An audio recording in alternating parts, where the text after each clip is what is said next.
nahuye n'ibyo kunyica ntibyanyica, warahabaye. Haleluya. nahuye n'inzara ariko ntiyanyica, warahabaye. nahuye n'ibyari guhitana ubuzima bwanjye ariko warahabaye. urumva naravunitse amagufa yanjye yaracitsemo kabiri, wagijije impanuka, warahabaye. ndavuga ngo Mana warinze urugo rwanjye ruracyariho, warahabaye. warinze ubuzima bwanjye Mana, warakoze. gusoza umwaka dushima, gushimira Imana. Dawidi aravuga ngo nimushimire Uwiteka kuko ari mwiza. Mutari pasitoro ukeneye umujyanama utari umugore wawe, ukeneye umujyanama utari umugabo wawe, ukeneye umujyanama utari umuturanyi utari inshuti yawe, ukeneye umujyanama wa Kristo wenyine. ushobora no kubura data w'umubiri, kubera ko data w'umubiri arapfa, ukiheba ukarira kubera ko wabuze data w'umubiri. ariko dore ikikwiriye kutunezeza abakristo, ba data w'umubiri barapfuye. ariko mbabwire ikiduhumuriza kidukomeza nuko dufite data wa twese mwiza. nuko umwana yatuvukiye, duhawe umwana w'umuhungu, ubutware buzaba ku bitugu bye. azitwa igitangaza, umujyanama, Imana ikomeye, data wa twese uhoraho, umwami w'amahoro. gutegeka kwe n'amahoro bizagwira ku ntebe ya Dawidi n'ubwami bwe bitagira iherezo, kugira ngo bibukomeze bibushyigikire guca imanza zitabera no gukiranuka, uhereye none ukageza iteka ryose. ibyo ngibyo Uwiteka Nyiringabo azabisohoresha umwete we. Amen. Mwakira ijambo ry'Imana.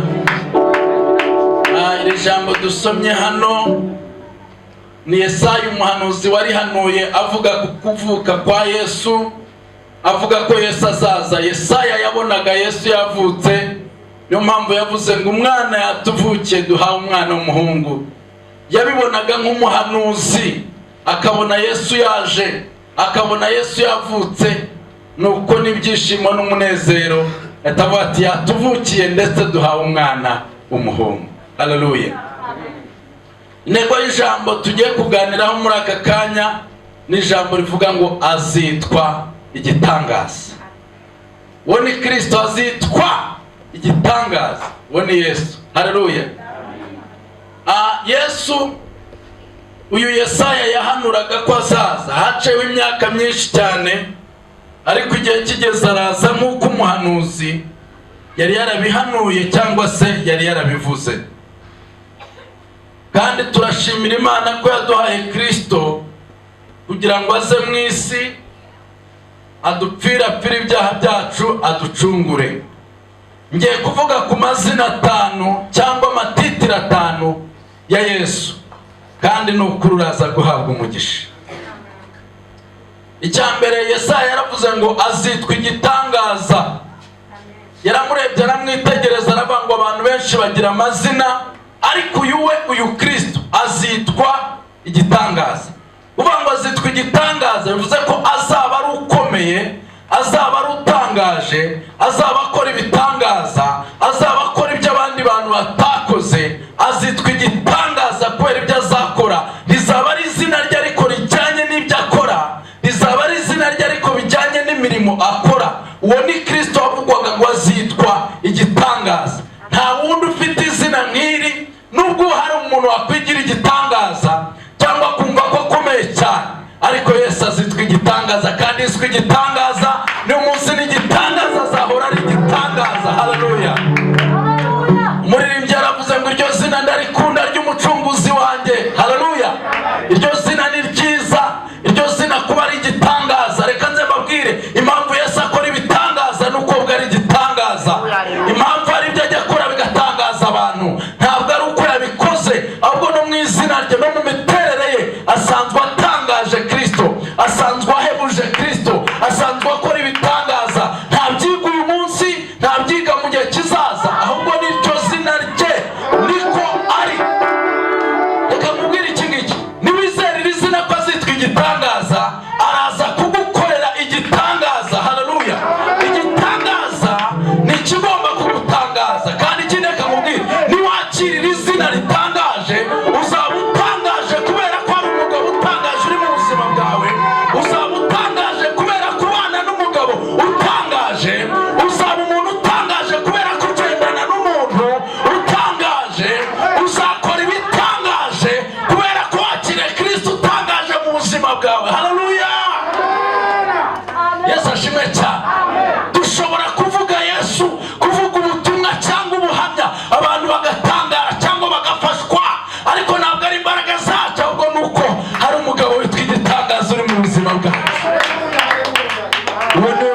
mwiza n'ukwiriye kwakira akaba mu buzima bwawe. Aratangaje. Yesaya ati azitwa iki? Igitangaza. Icya kabiri yavuze aravuga ngo azitwa umujyanama. Muri umurongo wa 5 twasomye. Mbega umujyanama Yesu aratangaje. Dore ukuntu atangaje. Mbere yuko aza hari abahanuzi benshi, hari abami benshi, hari abatambyi benshi, ariko uyu mujyanama yagiriye inama abami. Abami bose yagiriye inama babaye abami beza, basoje neza, kubera ko bahuye n'uyu mugabo witwa Kristo akababera umujyanama. Yesu niwe wagiriye inama abatambyi. Yaje asanga hari abatambyi bakuru, ariko ababera umujyanama. Yaje asanga hari abahanuzi bakuru nka Yesaya wamuhanuye, wamuvuze, ariko yamubereye umujyanama. Uzi impamvu yabereye umujyanama Yesaya? Nuko igihe Yesaya yahanuraga ko Yesu azaza, uwo Kristo umujyanama yari ari muri Yesaya. Haleluya.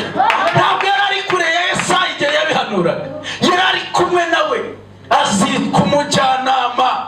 Reka nze mubwire mwene data mvira ijambo, ukwiriye kwakira Kristo akakubera umujyanama. Akabera umujyanama mu rugo rwawe, akabera umujyanama abana bawe, akakubera umujyanama mu kazi ukora, akakubera umujyanama ku manywa na nijoro, mu mishinga, mu byo utekereza. Ukeneye umujyanama utari pasitoro, ukeneye umujyanama utari umugore wawe, ukeneye umujyanama utari umugabo wawe, ukeneye umujyanama utari umuturanyi, utari inshuti yawe, ukeneye umujyanama wa Kristo wenyine. Haleluya. Niyo mpamvu yavuze azitwa umujyanama. Atanga inama nziza, kandi yazitanze bigakora bikemera. Ntabwo ajya kugucura ngo avuga ngo impamvu ageze hariya ngo ninjye wamugiriye inama, impamvu yakomeye ninjye wamugiriye inama. Yesu ntabyirata, ntabwo ajya yirata inama yatugiriye. Kugira ngo Yesu akubere umujyanama, dore ibintu usabwa. Icya mbere, ugomba kumwemerera akaza mu mutima wawe, akawuyobora, akawugira inama, yewe akagira inama mu bwonko bwawe, Mana we akakugira inama mu bintu byose ukora. Ukeneye kumwakira akaza mu buzima bwawe, ubundi akajya kugira inama, akakubwira ngo David we kora iki, ukabyemera ko kubera umujyanama, ubundi byose bikagenda neza. Ukajya uririmba uti mambo sawa sawa, mambo sawa sawa, Yesu akiwa ejini, mambo sawa sawa, mambo sawa sawa, mambo sawa sawa. Haleluya. Kubera ko Yesu yakugiriye inama, dukeneye umujyanama mwiza nka Yesu. Iyo ushaka ko kugira inama urasenga ukabimusaba, uravuga ngo ndashaka kugira inama y'uburyo nakubaka urugo rwanjye. Cya gatatu, Yesaya aravuga ngo ni Imana ikomeye. Impamvu yavuze ngo ni Imana ikomeye nuko hari hariho izindi mana, ibigirwamana bikozwe mu ibumba, mu izahabu, mu bindi bintu, nabyo byitwaga imana ariko bidakomeye. Ariko aravuga ngo iyi ngiyi yo, iyi Mana yacu ni Imana ikomeye. Uyu Kristo we ndamurebye ndamwitegereza, mbona ari Imana ikomeye. Uyu aratangaje, uyu we ni Imana ikomeye, uyu we arahebuje, ni Imana ikomeye. Haleluya. Impamvu yari Imana ikomeye, icyambere nuko ubwe yivugiye, yaravuze Yesu, yaravuze ngo njyewe ndumwe na Data. Hari abantu benshi batazi yuko Yesu ari Imana kubera ko bamutandukanya na Data wo mu ijuru. Ariko Yesu ni Imana. Bibiri ikavuga ngo yihinduye umuntu, ni Imana yigize umuntu kugira ngo idukize, kugira ngo iducungure. Reka mbaho urugero rundi. Iyo Imana igiye kugutabara ikoresha umuntu, akaza akagira ikintu agukorera, yagikora ukagira ngo ni runaka wagikoze, kandi ari Imana yaje muri we kugira ngo itabare wowe, ikize wowe, irengere wowe. Haleluya.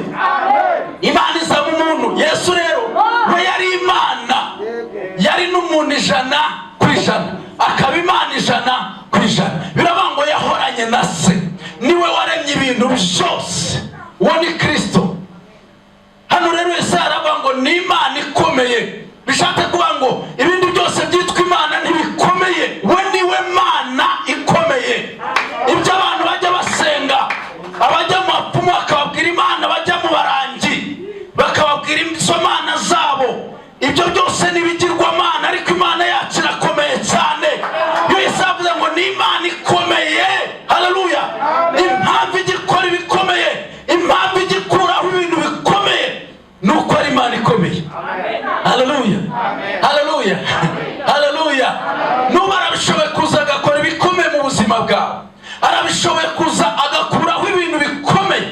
mibereho yawe, kuko n'ubusanzwe ubwe arakomeye. Yesu arakomeye, n'Imana ikomeye.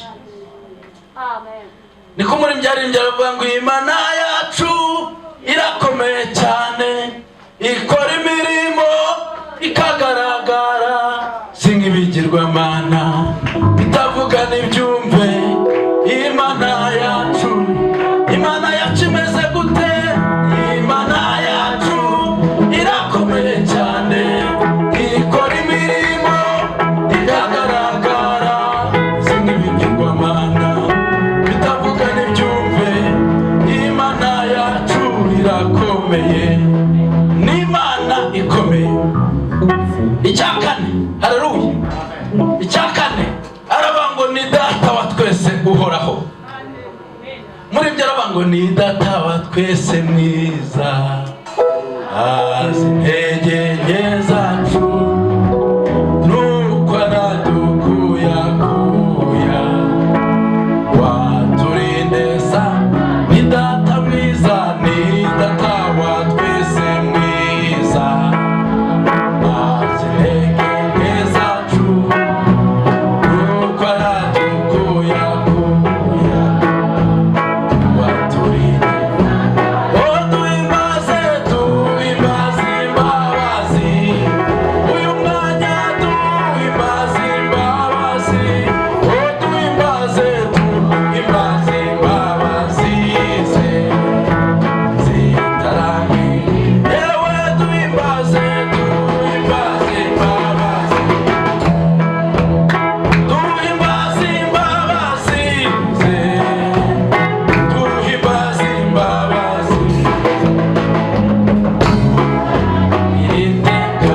Haleluya, ni data wa twese uhoraho.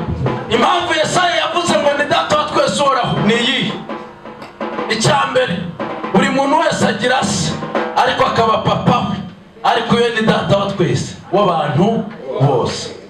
Icya kabiri ni uko data w'umubiri arwara agapfa akavaho, nanjye yabyaye nkavaho, abana banjye banyitaga data bakambura, ariko hari data wa twese uhoraho. Ni data wa twese ugize gute? Uhoraho. Aravuga ngo niwe data wenyine w'ibihe byose, niwe data wenyine udahinduka, niwe data wenyine uhora akora, uhora urema, uhoraho iteka ryose. Ni data uhoraho. Ushobora no kubura data w'umubiri, kubera ko data w'umubiri arapfa, ukiheba ukarira kubera ko wabuze data w'umubiri. Ariko dore ikikwiriye kutunezeza abakristo ba data w'umubiri barapfuye. Ariko mbabwira ikiduhumuriza kidukomeza, nuko dufite data wa twese mwiza wo mu ijuru. Yesu yigisha abigishwa be gusenga, yarababwiye ngo mujye mugira muti data wa twese uri mu ijuru, izina ryawe ryubahwe. Data wo mu ijuru no kubahwa, abagabo bamwubaha, abagore bamwubaha, abasore n'abakobwa bamwubahe, indimi zose n'amahanga yose bamwubahe, kuko nuwo kubahwa. Ni data wa twese uhoraho n'uw'ibihe byose. Cya gatanu aravuga ngo ni umwami w'amahoro, umwami w'amahoro. Aravuga ngo niwe mutware wenyine, niwe muyobozi, niwe wenyine w'amahoro, ni umwami w'amahoro. Uwo ni Yesu. Haleluya. Igitangaje cya Yesu, Yesaya yavugaga ati ni umwami w'amahoro, niwe mutware w'amahoro. Bishatse no kuvuga ngo uyu mugabo Yesu, uyu mwami w'amahoro Yesaya yavugaga uzaza, bivuze yuko ari we wenyine ufite amahoro, utanga amahoro hejuru y'abami bose bo mu isi, hejuru y'abatware, hejuru y'abayobozi bakomeye. We ni umwami w'amahoro, ni umuyobozi w'amahoro. Haleluya.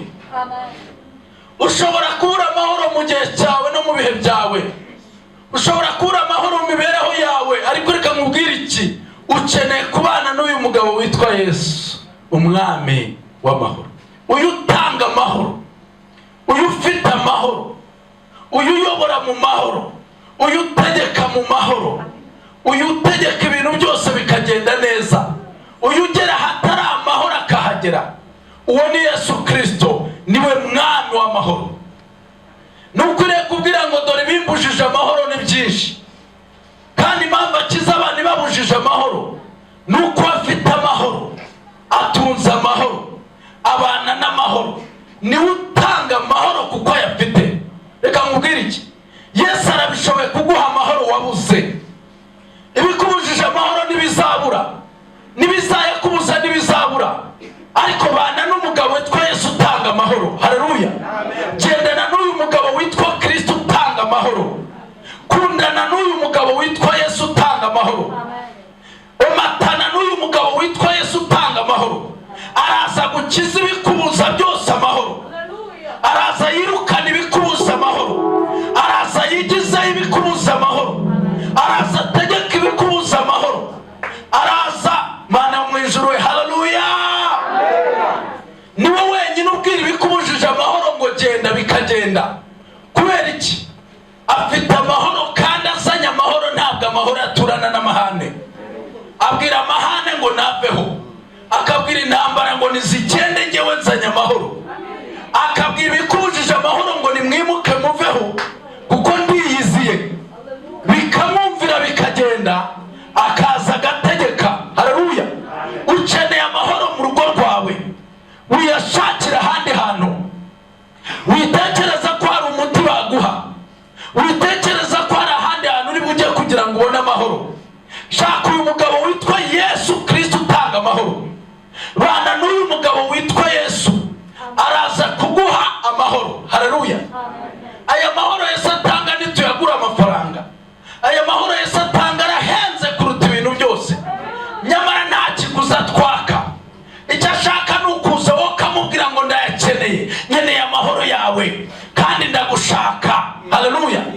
Noneho yabona ukuntu wamushatse akaza, noneho yaza akaza azanye ibi bintu bitanu dusomye hano, akaza ari igitangaza, ukabona ibitangaza akora. Haleluya. Akaza ari umujyanama, inama ze zose ukazibona. Haleluya. Akaza nk'Imana ikomeye, agategeka ibikomeye byose bikagenda. Haleluya. Akaza ari data wa twese uhoraho, ukamubona amarira wariraga y'ubupfubyi n'iki no kwa ngo ntasugira, ukamenya ko ufite data wa twese uhoraho. Haleluya. Akaza ari umwami w'amahoro, ukamubona. Amen. Bwira umuntu ukwegere ngo araje. Araje uyu mugabo, araje Yesu. Bibyo aravuga ngo azaza ntazatinda. Araje uyu nguyu witwa igitangaza, azaza ntazaceceka, azaza nta gushidikanya. Na Covid yaraje nkatwe Yesu. Yesu azaza, nanjye naraje nkatwe Yesu, na Yesu azaza. Haleluya. Nawe waje mu isi uravuka, azaza Yesu. Yaraje aravuka, agupfira ku musaraba, asubira mu ijuru. Igisigaye ni uko azagaruka. Haleluya. Kandi azagaruka tujyane hehe? Mu ijuru. Aho ari natwe niho tuzaba. Ntabwo twizerera gutura mu isi. Mu isi twarahavukiye, turahakorera, turahacumbika, ariko iwacu ni mu ijuru, aho tuzaba iteka ryose. Icyo usabwa kugira ngo ubane n'uyu mwami w'amahoro, icya mbere ni ukwihana.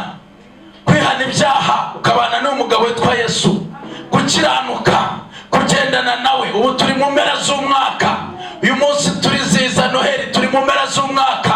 Dore ibintu usabwa bikurikira ukagendana n'uyu mugabo witwa Yesu. Icya mbere ni ukwihana, kwihana ibyaha, kwihana ingeso mbi wagendeyemo muri uyu mwaka wose, kwihana ibyo wavuze bibi, kwihana ibyo wakoze bibi. Ni ukwihana, ukababarira, ukababarira umuntu wakugiriye nabi, ukababarira buri muntu wese wagukomerekeje. Icya kabiri kandi, ugomba nawe kwihana, ugasaba imbabazi Imana, ukazisaba n'umuntu wabaragire nabi. Ni ukwihana. Icya kabiri ni ugusoza umwaka dushimira Imana, tuyiramya, tuyihimbaza, tuvuga ngo Mana warakoze. Nahuye n'ibyo kunyica ntibyanyica, warahabaye. Haleluya. Nahuye n'inzara ariko ntiyanyica, warahabaye. Nahuye n'ibyari guhitana ubuzima bwanjye ariko warahabaye. Urumva naravunitse, amagufa yanjye yaracitsemo kabiri, wagijije impanuka, warahabaye. Tuvuga ngo Mana warinze urugo rwanjye ruracyariho, ubuzima bwanjye Mana warakoze gusoza umwaka dushima gushimira Imana. Dawidi aravuga ngo nimushimire Uwiteka kuko ari mwiza, gushimira ikora ibitangaza, gushimira yakugaburiye. Reka tuyihereze icyubahiro, yizamurira amaboko yihereze icyubahiro. Dukwiriye kuyishimira. Haleluya, haleluya. Dukwiye gushimira Uwiteka. Hari abantu batugiriye neza muri umwaka twarabashimiye, kabwiye ngo merci, murakoze, ngo thanks, warakoze, urakoze, ngo mwibare, ngo mugize gute, ngo mwakoze, ngo asante sana, urakoze. Twashimira abantu benshi cyane. Bwire na Yesu ngo Yesu warakoze kumvira, Yesu warakoze kurwanirira, Yesu warakoze. Hari ibyo Yesu yakoze. Soza umwaka ushimira umwami Yesu. Bwira Yesu ngo wangiriye neza, kuba narashoboye kurya ni wowe wagiriye neza. Dusoza umwaka dushimira Imana, dushimira umwami w'abami, duturire Imana amaturo tuyishimire, tuvuge imirimo yakoze, tubwire abantu ko hari ibyo Uwiteka Imana yakoze. Turamya Imana, dusoza umwaka duhimbaza Imana. Haleluya, haleluya. Turitegura kuzinjira mu mwaka mushya. Turinjira mu mwaka mushya turi bande? Turinjira mu mwaka mushya bimeze gute? Turashaka twinjire mu mwaka mushya tutari babandi ba 2019 na 2021. Turi babandi bashya bafite imitekerereze mishya, bafite ingamba nshya, bafite viziyo nshya, bagiye gukora ibintu bishya, bafite imitima mishya, bafite imitekerereze mishya, bafite imyumvire mishya. Yewe Mana we, tugomba kuba abo ngabo, tukava mu bishaje, tukava mu bya kera, tukabivamo, tukaba abantu bashya. Noneho tukarya ubunane, tukarya Noheli, tukaba duti Imana watugire neza, turagushimira, watugire neza, wahinduye imyumvire yanjye. Ntabwo nkireba ibintu uko nabibonaga myaka yashize. Ndabona Kristo noneho uri mugari, ndabona uri muremure cyane, ndabona uhambaye, ndabona ushobora byose, ndabona usumba byose. Noneho duhinduke mu mitekerereze, mu myumvire, mu byo dukora dukorera Imana. Haleluya. Dukaje kuba utajya mu kabari, uratangaje kuba utajya mu ngeso mbi nk'iz'abapagani, uratangaje wa mugore we kuba udakora nk'ibyo abagore b'abapagani bakora, uratangaje wa mugabo we kuba udakora nk'ibyo abagabo batubaha Imana bakora, uratangaje wa musore wa mukobwa we, uratangaje. Kandi impamvu utangaje nuko Kristo ukora ibitangaza ari mu buzima bwawe. Imana ibaha umugisha. Tugiye gusenga Imana, tugiye kwinginga Imana, dushimira Imana muri jambo twumvise by'aya mazina 5, inshingano 5, impano 5, titire 5 ziri muri Kristo. Aya mazina 5 yiswe azitwa igitangaza. Ryo ni rya mbere. Rya kabiri umujyanama. Gatatu Imana ikomeye. Kane Data wa twese. Gatanu umwami w'amahoro. Haleluya.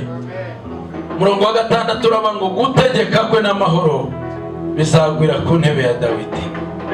Gutegeka kwa Kristo bigwire ku buzima bwawe, bigwire ku mibereho yawe. Reka dusenge Imana. Buri muntu wese asenga Imana, yinginga Imana. Ukeneye ko Imana iguha amahoro, ukeneye Kristo ko gukiza, ukeneye ko kurwanirira, ukeneye ko kwavana indwara mu buzima bwawe. Reka dusengane Imana, twinginga Imana. Dusenge nawe usengera ibyifuzo. Bwira Yesu byose n'inshuti yawe. Dusenge. Mana turagushimiye mu izina rya Yesu. Turagushimira Mana ikomeye, Mana ishobora byose. Turagushimira kubw'ijambo ryawe twumvise Mana. Ndasengera buri muntu wese wumvise iri jambo ryawe, wari uri mu byaha umubabarire. Buri umwe wese umubabarire aho yagucumuyeho Mwami w'abami. Umugirire imbabazi. Abana bawe beza ubatunganye, ubavana umwanda wose w'icyaha n'igisa nacyo.